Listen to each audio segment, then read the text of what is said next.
Hello and welcome to Mr. C History. Now today I am in Kent, or as the Romans called it, Cantium, because that's right, I'm here to see the impact the Romans have had on this county, the first one they got to when they invaded Britain. So let's go and have a look. I'm starting here in Richborough Castle, or as the Romans called it, Reculver. Now Richborough Castle is very extensive and pretty huge, very, very significant.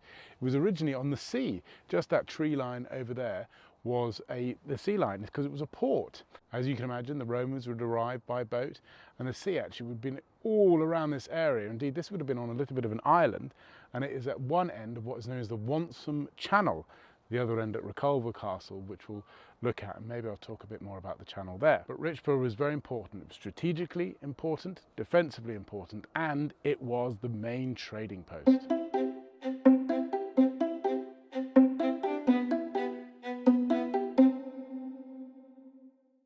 This is what remains left of the triumphal arch, fit for an emperor, and indeed it's as grand as an emperor. If you go in the museum over there, you can see the extent and the huge size of it all. Beautiful clad marble. It was the welcome to Britannia, the grand entrance to this huge new part of the empire. Of course, when the Romans are eventually forced to leave to go and defend Rome against the barbarians, it's also where all the legionnaires have to march their way out, leaving Britannia. You can actually walk around the foundations of the triumphal arch. It is huge. What an imposing welcome to Britannia.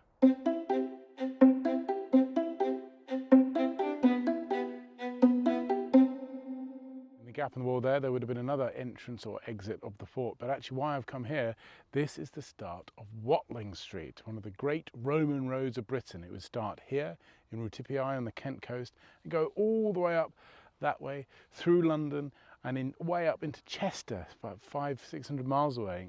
Incredible. So it's just hard to imagine today, but there would have been thousands and thousands of Roman legionnaires and their carts and their chariots and their horses, whatever, trudging would have gone all along here, along this road, ready to conquer more of Britain.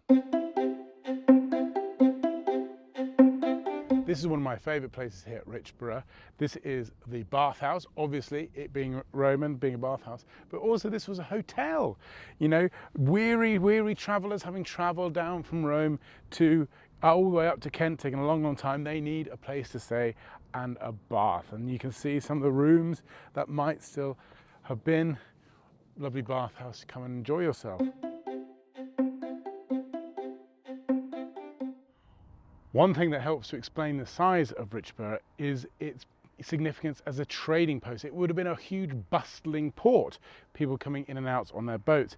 Now tin and lead, they were probably the main exports from Britain, but by far the most treasured thing, worth its weight in gold, were the oysters.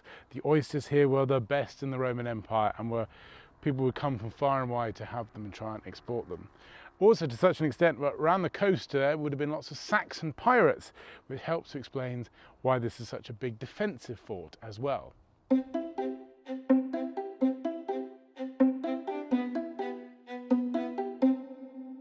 Here's a good example of how this was an important defensive fort for the Romans. They have a double ditch, double moat, trying to stop any attackers from coming in. Clearly, this was an area that the Romans wanted to defend.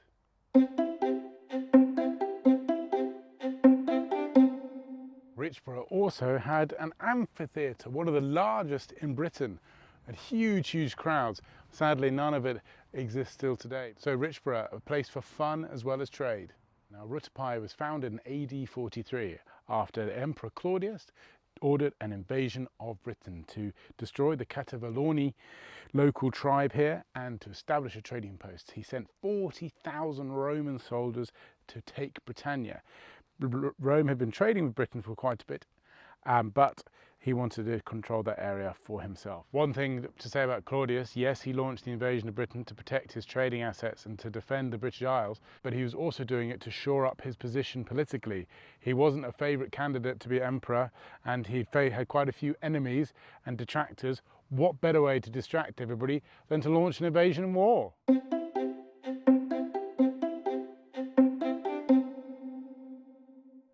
This is Pegwell Bay in Kent. Now this is a big layer of concrete built for a 1970s hoverport, but this would look very different in 55 BC. For this is where Julius Caesar landed when he first came to Britain.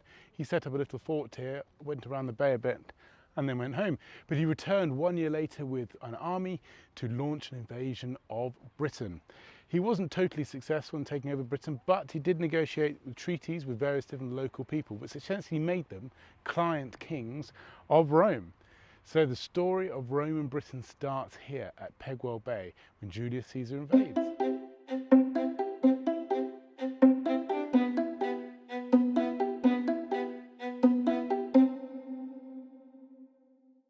I'm in the grounds of Dover Castle, just looking over Dover there. But I'm not here to see the castle, I'm here to see this. This is a lighthouse, specifically a Roman lighthouse. This was built in the 2nd century AD. This is 1900 years old, this lighthouse, built by the Romans. It's incredible, this thing. It was originally about 80 feet tall. I think it's lost a bit of a section there, and it had this big metal cage within it with a huge fire billowing so that it could go right down the coast. You could see it, but crucially it was to aid shipping in the channel there. The Roman boats going across from France to Britain were guided by this amazing lighthouse. And it's incredible that it is still standing today.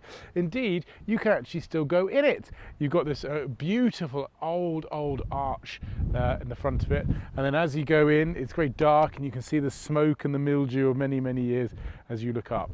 It's also made from local flint, understandable, but actual Roman brick as well. Bricks came all the way from various parts of the Roman Empire to build this beautiful, beautiful lighthouse. It's not really well known, but this is, for me, one of the most significant pieces of Roman architecture still around in Britain. Still so intact, still so significant and so big. I think it's also good because it highlights the significance of Britain to the Roman Empire. Actually, they built, and this was just one of actually many lighthouses across the coast. This was clearly a place they wanted to defend, clearly a place they wanted to trade a lot with. Britain was important to the Romans.